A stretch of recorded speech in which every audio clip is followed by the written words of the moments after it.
Welcome to Yadnya investment academy. आज हम देखने वाले हैं कि what future the multiplexes might hold, कि मल्टीप्लेक्सेस का जो भविष्य है वो क्या हो सकता है। इसमें हम क्या क्या कवर करने वाले हैं, उसमें हम कवर करने वाले हैं कि मल्टीप्लेक्सेस का थोड़ा बिजनेस के बारे में हम जानेंगे। फिर उसके बाद मल्टीप्लेक्सेस के कुछ मेट्रिक्स है, नॉमेनक्लेचर है जो हम देखने वाले हैं। उसके बाद ओटी जो मार्केट है, ओटीटी मार्केट जो पिछले 2-3 सालों में बहुत ज्यादा उभार के आया है, उसके बारे में हम जानेंगे। फिर उसके बाद रिस्क फॉर द मल्टीप्लेक्सेस, क्या क्या रिस्क है मल्टीप्लेक्सेस ओन करने के और उनकी कंपनी के रिगार्डिंग क्या क्या रिस्क है। फिर इसके बाद जो रिस्क है तो उसको मल्टीप्लेक्सेस क्या नया कर रहे हैं कि वो मिटिगेट कर पाए। ये वीडियो में हम वो देखने वाले हैं कि क्या फ्यूचर है उनका। So let's begin. मल्टीप्लेक्सेस जो बिजनेस है वो पैन इंडिया, कुछ जो कंपनीज है वो कुछ पैन इंडिया है और कुछ रीजनल लेवल पे। तो इसमें अलग अलग नाम है, जैसे पीवीआर है, आइनॉक्स है, कार्निवल है, सिनेपोलिस है। तो और बहुत सारी रीजनल लेवल पे होगी। तो इस ये वीडियो के लिए हम सिर्फ पीवीआर और आइनॉक्स का देखेंगे, क्योंकि इस ये एक लिस्टेड कंपनी है और इनका डेटा अवेलेबल है करंटली फुल्ली। तो जो मल्टीप्लेक्सेस है वो सिर्फ मूवीज नहीं दिखाते, वो एक एक्सपीरियंस सेल करते हैं। वो एक्सपीरियंस क्या है, जैसे एम्बियंस, सराउंड साउंड सिस्टम्स और जो फूड एंड बेवरेजेस वो प्रोवाइड करते हैं, वो एक एक्सपीरियंस प्रोवाइड कर रहे हैं मूवी दिखाने के साथ। अब बेसिकली जो मल्टीप्लेक्सेस है उनको हम एंकर टेनेंट के नाम से उनको बुलाते हैं।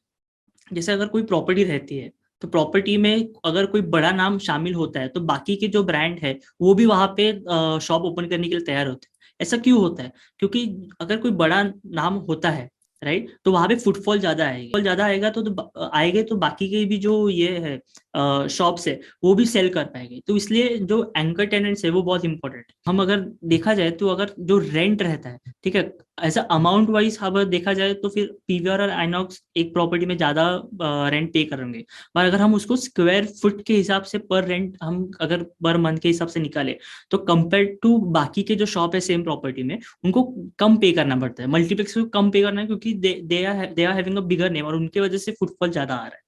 ठीक है। अब मल्टीप्लेक्सेस का और एक जो गुड एडवांटेज है कि उनके पास फ्लेक्सिबिलिटी है मूवीज दिखाने की। जैसे एक प्रॉपर्टी पे अगर अगर 6-7 स्क्रीन रहते हैं तो वो मल्टीपल शोज दिखा सकते हैं ऑफ सेम मूवी। तो कैसे रहता है कि अगर कोई मूवी बहुत अच्छी कर रही है तो उसके मल्टीपल स्क्रीनिंग हो सकते हैं, और अगर कोई मूवी कम अच्छा कर रही है तो उनके कम शोज दिखाएंगे। ये जो फ्लेक्सिबिलिटी है वो सिंगल स्क्रीन के हिसाब पास नहीं है। पर अगर इंडिया की हम बात करते हैं तो 63% ऑफ टोटल स्क्रीन अभी भी सिंगल स्क्रीन है, राइट। तो मल्टीप्लेक्सेस का बहुत बड़ा मार्केट है जो अभी वो कवर करने वाले हैं। अब कुछ मैट्रिक्सेस हम देखना चाहते हैं इसके मल्टीप्लेक्सेस के। तो इसमें हम क्या देखें कि नंबर ऑफ प्रॉपर्टीज कितने हैं, उनके स्क्रीन कितने हैं, नंबर ऑफ सिटीज कितने हैं, फिर उनका ऑक्यूपेंसी। तो ये क्यों देख रहे हैं? ठीक है, तो मल्टीप्लेक्सेस जो है वो खुद का इन्वेंट्री बढ़ा रहे हैं, राइट। तो they are grabbing the new market. So ये टायर 2 टायर 3 सिटीज को अभी टारगेट कर रहे हैं, क्योंकि मेट्रो सिटीज अभी उन्होंने ऑलमोस्ट कवर कर दी है। They are opening the new outlets, और मेट्रो सिटीज उन्होंने कवर कर ली है। तो अभी टायर 2 टायर 3 सिटी जहाँ पे नहीं है मल्टीप्लेक्सेस वहां पे वो कवर कर रहे हैं। ठीक है। अब हम रीजन वाइज अगर देखते हैं तो PVR as a bigger player of INOX and all other multiplexes, तो उनका रीजन रिच ज्यादा है कंपेयर टू बाकी के प्लेयर्स, राइट। तो पीवीआर का साउथ, नॉर्थ और ईस्ट में सबसे ज्यादा, वेस्ट में कम है। और आइनॉक्स का हम देखा जाए तो आइनॉक्स का साउथ, नॉर्थ और वेस्ट में ज्यादा है और ईस्ट में कम है।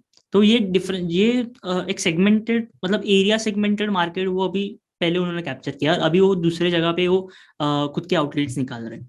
अब इसमें इंपॉर्टेंट ये है कि हमको देखना है कि एवरेज टिकट प्राइस, तो ये एवरेज टिकट प्राइस और सेल्स पर हेड, ये दो क्या है, और ये Q3 के नंबर्स है, राइट। तो एवरेज टिकट प्राइस मतलब जैसे आप कोई मूवी अगर बुक करते हो तो रोज एक ही आप प्राइस पे नहीं करते हो, right. So it is also fluctuate depending on की मूवी कौन सी है। अगर फेस्टिव सीजन है, कोई हॉलीडे है, या कोई बड़ी बड़ी बजटेड मूवी और कोई बड़ा नाम वाली मूवी अगर रिलीज करते हैं तो उसके प्राइसेस ज्यादा रहते हैं। तो ये एवरेज टिकट प्राइस है कि जो अगर जितना बढ़ेगा उतना वो रेवेन्यू ज्यादा कमा पाएगी कंपनी। तो सेल्स पर हेड क्या रहता है? तो सेल्स पर हेड इसकी जो भी लोग आते हैं तो वो फूड और बेवरेजेस कुछ ना कुछ खरीदते हैं, right. So if the prices of, अगर वो ज्यादा खरीदते हैं तो पर हेड जो लोग आए हैं उनका उन्होंने कितना कंज्यूम किया है पर हेड, तो दैट इज व्हाट सेल्स पर हेड मीन्स, ठीक है। ये एवरेज टिकट प्राइस और सेल्स पर हेड जितना बढ़ेगा that is good for the company for increasing there revenue. अब इसमें और एक चीज जो हम आगे देखने वाले हैं वो है कि ओटीटी मार्केट, जो कि पिछले 2-3 सालों में हम देखा जाए तो बहुत ज्यादा सर्ज हुआ है उनके सब्सक्रिप्शन बेस, और उनका जो एडवर्टाइजमेंट भी है कि वो बहुत बड़ा है। वो क्यों बड़ा है? क्योंकि जियो ने फर्स्ट मूवर एडवांटेज के हिसाब से हाई स्पीड डेटा पैक लाया था जो बहुत चीप था। तो इसकी वजह से क्या हुआ कि ये जो ऑनलाइन ओटीटी मार्केट है वीडियोस वाले, वो बहुत ज़्यादा सर्च हुए।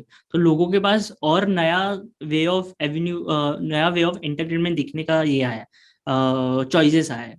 तो लोगों को लगता है कि ओटीटी मार्केट है वो सिर्फ ऑनलाइन वीडियोस है, उसको ओटीटी मार्केट बोलते हैं। ऐसा नहीं है। OTT is like over the top में video games, musics, videos, shorts, जो स्मॉल शॉर्ट्स रहते हैं, जैसे छोटे वीडियोस वगैरह रहते हैं, वो भी इसमें इंक्लूड किया, मतलब ओटीटी को, उसको भी ओटीटी बोलते हैं। पर ये वीडियो के लिए हम सिर्फ वीडियोस जो ओटीटी है उसके बारे में बात करेंगे, क्योंकि we are comparing OTT and multiplexes, ठीक है। हम उसके बारे में हम कंपेयर करेंगे।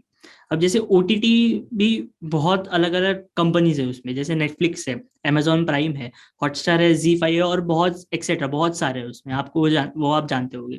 तो पर इसमें कैसा है कि उन्होंने अलग अलग मार्केट को वो कैटर कर रहे हैं, ये जो कंपनी अलग अलग मार्केट को कैटर कर रहे हैं। लाइक हॉटस्टार सबसे ज्यादा जो बिका जाता है वो है क्रिकेट सीजन में, जैसे आईपीएल रहता है और कोई बड़ी मैच रहती है, तब ज्यादा हॉटस्टार के सब्सक्रिप्शन आते हैं। तो वो लोगों को कैटर कर रहे हैं। जी5 है, जी5 जो सोप ऑपरा रहता है, जो इंडियन टेलीविजन पे सीरीज आते हैं, तो उसको वो कैटर कर रहे हैं, वो लोगों को कैटर कर रहे हैं। So they are segmenting their customers कि वो कैसे ये कर सकते हैं, उनको और कैप्चर कर सकते हैं, कैसे उनके प्लेटफॉर्म पे ज्यादा और सब्सक्रिप्शन आ सकते हैं, तो वो कैसे कैप्चर करें।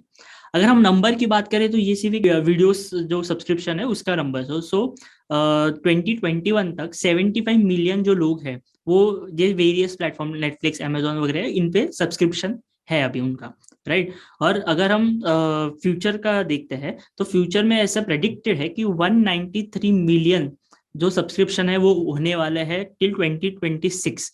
ये एक प्रेडिक्शन है, और उसका जो रेवेन्यू है वो 4.6 बिलियन तक जा सकता है, which is a huge number. अब ये जो ओटीटी की वजह से जो आया है, तो वो रिस्क है, राइट, मल्टीप्लेक्सेस के लिए। तो मल्टीप्लेक्सेस के लिए कैसे रिस्क है? तो अब देखा जाए तो ऑडियंस का जो बिहेवियर है वो कोविड के बाद थोड़ा चेंज हुआ है, राइट। क्योंकि सब कुछ बंद था, सब घर में थे, तो they need something for the entertainment, ठीक है। तो ये जो ओटीटी प्लेटफॉर्म आया, तो ये कोविड के बाद और ज्यादा अपना सर्ज हुआ है।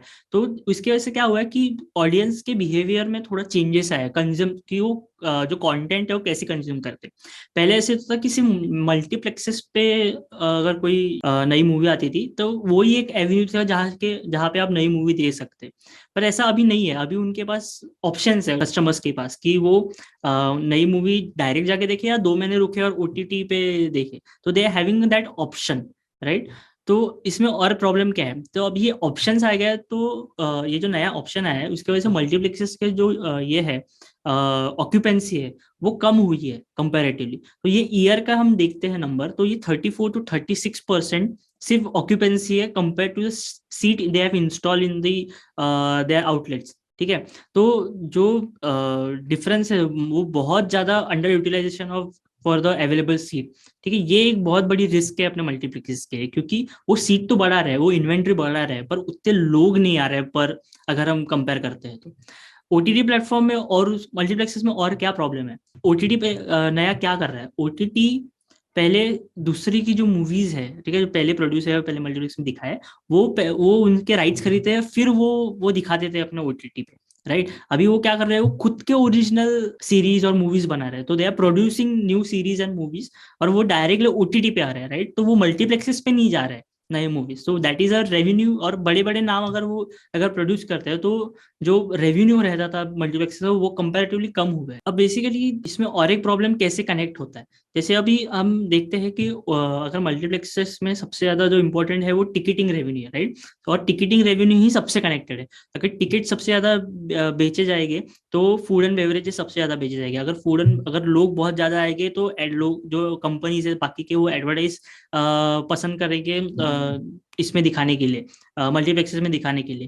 फिर जो एग्जीबिशन है, अगर फुटफॉल ज्यादा रहेगा तो एग्जीबिशन भी जो होते थे, छोटे मोटे स्टॉल्स जो लगते थे मल्टीप्लेक्सेस में, वो भी कम हो गए। So all depends on the कि टिकटिंग कैसे होते हैं। तो ये अगर ओटीटी की वजह से अगर ये कम होता है, टिकटिंग जो फुटफॉल है और टिकट कम बेचे जाते हैं, तो that is a big risk to overall chain of revenue what multiplexes earn. तो ये तीन चार जो पॉइंट्स है ये बहुत इंपॉर्टेंट है कि सोचने के लिए कि कैसे ये हो रहा है, रिस्क क्या है इनके लिए। और अब हम आगे ये देखेंगे कि ये जो रिस्क है वो रिस्क तो है, पर मल्टीप्लेक्स उसके लिए क्या कर रहे हैं, कि वो रिस्क मिटिगेट करने के लिए क्या कर रहे हैं।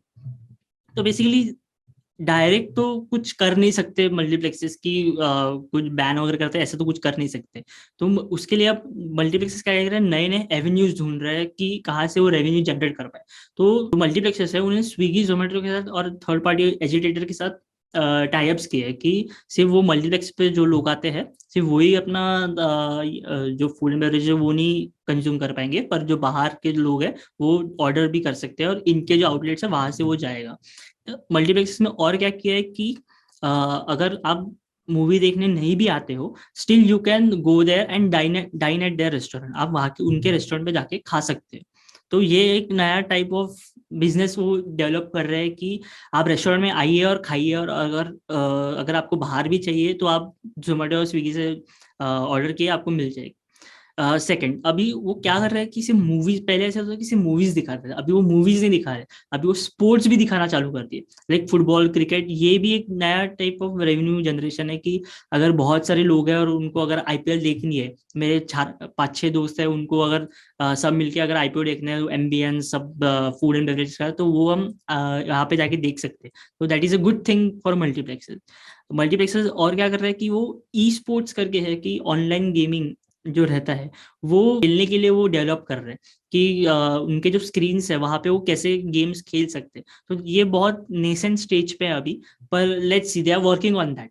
और वो क्या कर रहे हैं कि जो बड़े थिएटर्स है वहां पे, लाइक समझ लीजिए कि 100 150 ये हो गए, राइट, सीट्स होंगे। तो अगर कोई बड़ी कॉर्पोरेट है जिसको बहुत बड़ा कॉन्फ्रेंस करना है, राइट, तो वो कॉन्फ्रेंसेस के लिए वो मल्टीप्लेक्सेस, वो स्क्रीन है वो प्रोवाइड कर रहे हैं। तो which is different types of revenue stream वो जनरेट करने का देख रहे हैं। तो बेसिकली ये सारी चीजें हैं कि ओटीटी जो नया आया है तो उसमें कुछ रिस्क भी है, और वो मल्टीप्लेक्सेस वो कैसे वो रिस्क मिटिगेट कर रहे हैं ये भी देखने वाली बात है। तो अब आगे हमको ये देखना पड़ेगा कि मल्टीप्लेक्सेस क्या ऑब्सोल्यूट होते हैं, या सिर्फ ओटीटी अपना बढ़ने वाला है, या दोनों साथ में रह के हैंड इन हैंड आगे जाने वाला है। तो that is a new thing कि हमको ध्यान रखना पड़ेगा कि ये मार्केट कैसे डेवलप हो रहा है। तो ये तो हमको फ्यूचर ही बताएगा, but this are few points कि हमको ध्यान रखना चाहिए कि कैसे वर्कआउट हो रहा है ये मार्केट। अगर आपको और इसके बारे में जानना हो तो हमारे वेबसाइट पे इसका आर्टिकल है जो बहुत और ज़्यादा डिटेल में है, तो उसका जो लिंक है वो डिस्क्रिप्शन बॉक्स में है, आप वहाँ पे देख सकते हो। Thank you very much.